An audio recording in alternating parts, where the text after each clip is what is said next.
Start में हमें बताया जाता है कि इंसानों के पैदा होने से पहले ही उनकी लाइफ और फेथ डिसाइड कर दी जाती है और ये सब हेवन में एक मशीन डेस्टिनी एस्ट्रोलेब कंट्रोल करती है। यहाँ हमें पता चलता है कि फ्लावर माउंटेन के ऊपर एक डीमन को अपनी फेथ कबूल नहीं थी और इसीलिए वो हेवन की आर्मी से लड़कर डेस्टिनी एस्ट्रोलेब को तोड़ने का डिसाइड करता है ताकि वो अपनी फेथ और लाइफ खुद डिसाइड कर सके। लेकिन अपने प्लान में वो कामयाब नहीं हो पाता क्योंकि हेवन की आर्मी उसे मार देती है और उसकी बॉडी छोटे छोटे पीसेस पर डिवाइड होकर फ्लावर माउंटेन पर वापस गिर जाती है। पर यहाँ हमें पता चलता है कि वो डीमन अभी पूरी तरह खत्म नहीं हुआ था, बल्कि उसके हार्ट स्टोन से एक मंकी डीमन पैदा हुआ था। अब जैसे ही हेवन की गॉडेस को ये पता चलता है कि उस माउंटेन पर अभी भी एक डीमन है, तो वो उस डीमन को खत्म करने के लिए उस माउंटेन पर बहुत से डिजास्टर यानी आफतें भेजती है, जिससे वो डीमन तो नहीं मरता लेकिन वो माउंटेन खंडर बन जाती है। अब जैसे ही वो डीमन अपने माउंटेन को खंडर देखता है तो वो हेवन के लोगों से लड़ने का और डेस्टिनी एस्ट्रोलेब को तबाह करने का डिसाइड करता है। अब यहीं से मूवी का सीन कट होता है और हमें एक एकेडमी को दिखाया जाता है जहाँ पर हेड मास्टर्स डिसाइड कर रहे थे कि कौन से स्टूडेंट्स हेवन में जाने के लायक हैं। और यहीं पर हम इस मूवी के मेन कैरेक्टर वुकोंग को भी देखते हैं जो कि इस एकेडमी से खाना चुरा रहा था और तभी उसे एक गार्ड देख लेता है और उसे वहाँ से कुछ खाने से मना करता है। दूसरी तरफ अब यही गार्ड एक और लड़की से भी बदतमीजी करने लग गया था और वो अब उस लड़की को अपने वेपन से मारने ही वाला था कि तभी एक स्टूडेंट आकर उस लड़की को बचाता है। लेकिन इस बात से उस गार्ड को गुस्सा आ जाता है और वो उसी स्टूडेंट को ही मारते हुए बहुत दूर गिराता है। और अब यहाँ पर एंट्री होती है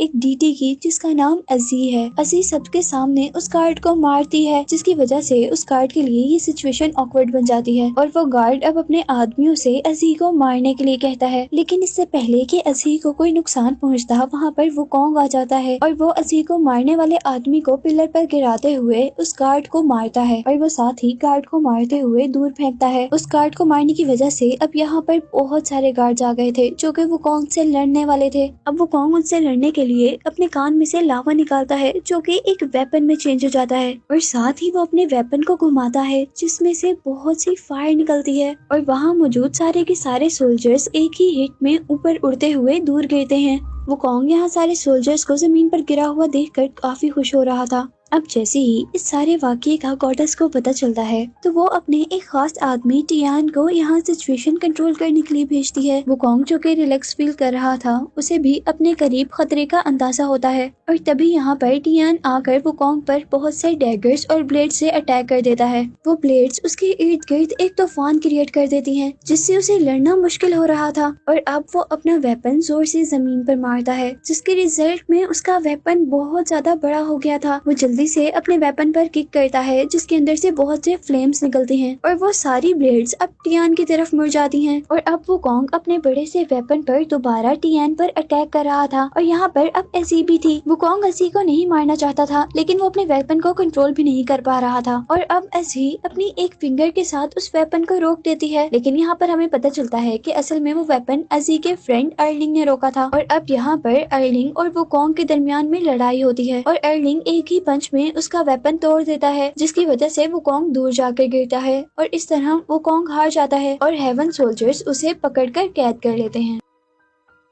अब यहाँ हमें दोबारा गॉडेस को दिखाया जाता है जिसके पास अब टियान मौजूद था और वहीं पर एजी आती है और हम पर रिवील होता है कि असल में एजी इस गॉडेस की बेटी है और वो अपनी मदर से इस बात की शिकायत कर रही थी कि वुकोंग के साथ साथ उसके दोस्त अर्लिंग को क्यों कैद किया गया, जबकि अर्लिंग ने तो वुकोंग को हरा कर उस लड़ाई को रोका था। और यहाँ गॉडेस एजी को बताती है कि अर्लिंग को उनकी बात ना मानने की सजा मिली है क्योंकि गॉडेस ने वो लड़ाई रोकने का काम टियान को दिया था। अब यहाँ हम वुकोंग और अर्लिंग दोनों को एक ही प्रिजन में देखते हैं और वुकोंग अर्लिंग से कह रहा था कि हमारी लड़ाई बिल्कुल अनफेयर क्योंकि तुम लोग दो थे और मैं सिर्फ एक। और अब वुकोंग दोबारा अर्लिंग से लड़ाई करने को कहता है लेकिन यहाँ पर अर्लिंग उससे मना कर देता है और तब वुकोंग अर्लिंग के साथ साथ उसकी मदर की भी इंसल्ट करता है। इस बात पर अर्लिंग को भी गुस्सा आ जाता है और वो भी लड़ाई के लिए खड़ा होता है। पर इससे पहले कि वो लोग लड़ाई करते यहाँ पर गॉडेस आ जाती हैं और गॉडेस अर्लिंग को फ्री कर देती हैं, जिस पर वुकोंग गॉडेस से कहता है कि ये तो कोई इंसाफ ना हुआ, लड़ तो हम दोनों ही रहे थे तो आप आपने उसको क्यों फ्री कर दिया, मुझे भी आपको फ्री करना चाहिए। और वुकोंग की बात सुनकर गॉडेस अपने मैजिक से एक क्राउन बनाती हैं और उस क्राउन को वुकोंग के सर पर रख देती हैं। लेकिन ये क्राउन असल में एक क्राउन नहीं था, बल्कि ये गॉडेस के सामने बोलने की सजा थी, जिसको पहनने की वजह से उसको बहुत ज्यादा पेन होता है। और उस क्राउन का कंट्रोल गॉडेस अपनी बेटी एजी को दे देती है। अब वुकोंग अपने पास्ट के बारे में सोच रहा होता है और मूवी फ्लैशबैक में चली जाती है, जहाँ पर हमें पता चलता है कि वुकोंग ही असल में मंकी डीमन है, जो कि वो उस डीमन के हार्ट स्टोन से पैदा हुआ था और उसे एक ओल्ड मैन ने अपनी पावर से इंसान में चेंज कर दिया था, ताकि गॉड्स उसे पहचान न सकें और वो गॉड्स की देने वाली बाकी सजा से बच सके। अब दूसरी तरफ हम गॉडेस और अर्लिंग को देखते हैं, जहाँ पर अर्लिंग डेस्टिनी एस्ट्रोलेब के अंदर था और वो गॉडेस उसे इस बात का लेक्चर दे रही थी कि वो कैसे अपने ह्यूमंस इमोशंस को खत्म कर सकता है। और साथ ही वो ये बात भी कह रही थी कि वो इस एस्ट्रोलेब की हेल्प से अपनी मॉम और अपनी फ्रेंड एजी को भूल जाए, जिसके बाद ही वो असल डीटी यानी खुदा बन पाएगा। अब यहाँ हम देखते हैं कि वुकोंग को होश आ गया था और वो अपने सामने एजी को देखकर चीखता है और कहता है कि मेरे सर से इस क्राउन को उतार दो। और इस बात पर अब एजी क्राउन का कंट्रोल घुमाती है और वो मंकी डीमन ऐसे नीचे बैठ जाता है जैसे वो उसकी सारी बातें मानता है, क्योंकि वो अब वैसा पेन नहीं फील करना चाहता था जैसा वो इससे पहले कर चुका था। अब वो लोग हेवन एकेडमी के एक सेमिनार पर जाते हैं, जहाँ पर एक मास्टर अपने साथ सभी स्टूडेंट्स को बता रहा था कि ये हेवन कैसे वर्क करती है। वो लोग यहाँ पर एक ब्रिज से गुजर रहे थे और मास्टर उन्हें बता रहा था कि इस ब्रिज से गुजरने के बाद तुम एक इंसान नहीं रहोगे, बल्कि एक डीटी बन जाओगे और तुम्हें अब अपने हर इंसानी इमोशन, इंसानी काम और इंसानी रिलेशन को छोड़ना होगा। और वो ब्रिज आकर एक ऐसे रूम में खत्म होता है जहाँ पर डेस्टिनी एस्ट्रोलेब था और यहाँ पर वुकोंग के साथ साथ सभी स्टूडेंट्स को गॉडेस मिलती हैं, जो उन्हें बता रही थी कि ये डेस्टिनी एस्ट्रोलेब कैसे वर्क करता है और अपनी बात ना मानने वालों को कैसे सजा देता है। और इस बात को प्रूव करने के लिए वो उन्हें मंकी डीमन की एग्जांपल देती हैं, जिसकी वजह से वो फ्लावर माउंटेन भी खराब हो गई थी। ये बात बताने का उस गॉडेस का मकसद ये भी था क्योंकि वो जान गई थी कि वुकोंग ही असली मंकी डीमन है और वो अब ये भी जानना चाहती थी कि वुकोंग असल में यहाँ क्या करने आया है। वुकोंग अपने साथ होने वाले इंसिडेंट को गॉडेस के मुंह से सुनकर बहुत ज्यादा गुस्से में आ गया था, लेकिन इससे पहले कि वो कुछ करता, एजी अपनी मॉम यानी गॉडेस को रोक देती है। असल में वो गॉडेस की इस स्टेटमेंट से डिसएग्री थी। वो कहती है कि हेवन का असल काम लोगों को इंसाफ देना है और वो अपनी मॉम यानी गॉडेस से पूछती है कि क्या किसी का घर तबाह करना कोई इंसाफ हो सकता है। और यहाँ गॉडेस उसे बताती है कि ये सब कुछ वो डेस्टिनी एस्ट्रोलेब ही डिसाइड करता है और उसी का कहा हुआ एक ट्रू जस्टिस है। इस सब के बाद सारे स्टूडेंट्स यहाँ से चले जाते हैं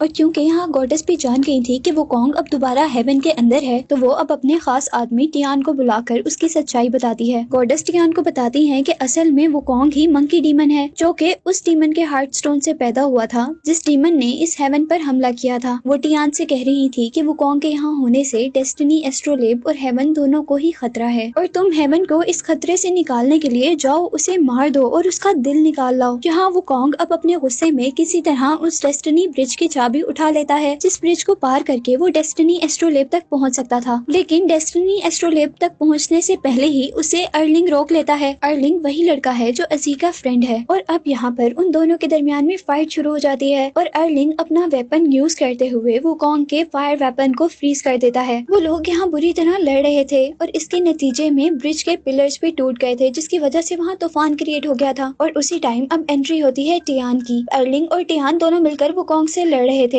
यही जब एजी ब्रिज के गार्ड के पास पहुंचती है तो गार्ड को बेहोश देखकर एजी को भी अंदाजा हो जाता है कि यहाँ पर कुछ न कुछ तो गड़बड़ है। अब अर्लिंग और टियान मिलकर वुकोंग को हराने ही वाले थे, तो तभी वहाँ पर एजी उस गार्ड के साथ आ जाती है। एजी के रोकने पर अर्लिंग और टियान दोनों रुक जाते हैं, पर वुकोंग अपनी पावर्स को यूज करते हुए अपना वेपन जैसे ही ब्रिज पर मारता है तो वो वेपन खतरनाक हद तक बड़ा होते हुए ब्रिज को तोड़ देता है और ब्रिज टूटने की वजह से वो सब अब फ्लावर माउंटेन पर जाकर गिरते हैं, जहाँ पर वो डीमन रहा करता था। यहाँ आने पर भी वो तीनों एक दूसरे से लड़ रहे थे, लेकिन इस वक्त उनको चोट लगना शुरू हो जाती है और अब उनको पता चलता है कि हम जमीन पर आ गए हैं और हमारी सुपर पावर्स खत्म हो गई हैं। और तभी इस वक्त गांव पर क्लाउड डीमन अटैक कर देता है, जो कि अपनी पावर्स बढ़ाने के लिए सब गांव वालों को अपने अंदर ले रहा था। सभी गांव वाले डर कर उससे छुप रहे थे और अंदर अपने घरों की तरफ जा रहे थे। और इसी दौरान टियान की नजर एक बच्चे पे पड़ती है, जो कि बाहर ही रह गया था और उसे यहाँ पर एक लड़की बचाने के लिए आती है। टियान जल्दी से आता है और उन दोनों को बचाकर अंदर ले जाता है। और इससे पहले कि वो खुद अंदर जा पाता, अब क्लाउड डीमन उसे ही अपने अंदर खींचने लगा था और अब टियान को और कोई नहीं बल्कि वुकोंग बचाता है, जिसे टियान मारने वाला था। इस वक्त एजी अपने एरो से उस क्लाउड डीमन पर अटैक करती है, जिसकी वजह से वो क्लाउड डीमन फ्रीज हो जाता है और वहाँ से वापस चला जाता है। सीन यहीं से कट हो जाता है और सुबह होने पर हम वुकोंग और अर्लिंग को रस्सी से बंधा हुआ देखते हैं, जिन्हें एजी ने बांधा था। और अब एजी उन सबसे कहती है कि ये गांव वाले खतरे में हैं और हमें अपनी लड़ाई छोड़कर इनकी मदद करनी चाहिए। और साथ ही एजी उन दोनों को ये भी बताती है कि गांव वालों को लग रहा है कि हम डीटीज उनकी मदद करने के लिए आए हैं। पहले तो एजी और अर्लिंग दोनों इनकार कर देते हैं और फिर जब वो खुद गांव वालों को मुश्किल में देखते हैं तो वो डिसाइड करते हैं कि वो अब क्लाउड डीमन को पकड़ कर ही रहेंगे। और अब वो लोग उसे पकड़ने के लिए एक आर्टिफिशियल सनसेट क्रिएट करते हैं, क्योंकि सूरज गरूब होने के बाद ही वो बादल अपेयर होता था और उस आर्टिफिशियल सनसेट को देखते ही वो क्लाउड डीमन अब गांव पर अपेयर हो गया था। अब यहाँ सब लोग मिलकर उस पर फ्रीजिंग एरो से अटैक कर रहे थे, लेकिन इसे कुछ भी नहीं हो रहा था, बल्कि सिर्फ उस डीमन को गुस्सा आ रहा था। और अब टियान जल्दी से भागता हुआ जाता है और अपने आर्टिफिशियल सनसेट एलुयन को आग लगा देता है, जिसकी वजह से वहाँ पर डीमन का फेस देखा जा सकता था। उस डीमन का चेहरा नजर आते ही वुकोंग अपनी बड़ी सी फ्रीजिंग कैनन से उस पर अटैक कर देता है। और अब यहाँ वुकोंग के मारते ही टियान उस डीमन को कैद कर लेता है और इस तरह गांव वाले उस डीमन से बच जाते हैं, जो उन्हें सालों से तंग कर रहा था। इस गांव में टियान को अपनी वो फ्रेंड भी मिलती है जिसे हेवन से निकाल दिया गया था। इस सब के बाद हम वुकोंग और अजी को देखते हैं, जहाँ अब हमें पता चलता है कि अजी वुकोंग को पसंद करने लगी थी, लेकिन ये बात गॉडेस को बिल्कुल भी पसंद नहीं आती और वो अब अजी को वापस हेवन में लेकर आने के लिए हेवन से अपनी आर्मी को फ्लावर माउंटेन तक भेजती है। यहाँ पर आने के बाद वो सोल्जर सभी को मार रहे थे और इस लड़ाई के दौरान वो डीटी टियान, जो कि अब जमीन पर आने की वजह से इंसान बन चुका था, वो भी मर जाता है और अजी को वो सोल्जर्स वापस लेकर जाने लगते हैं, जो देखकर वुकोंग को बहुत ज्यादा गुस्सा आता है और वुकोंग अब सोल्जर से लड़ता है, लेकिन वो हार जाता है और वो सोल्जर्स वुकोंग को लेकर हेल में चले जाते हैं।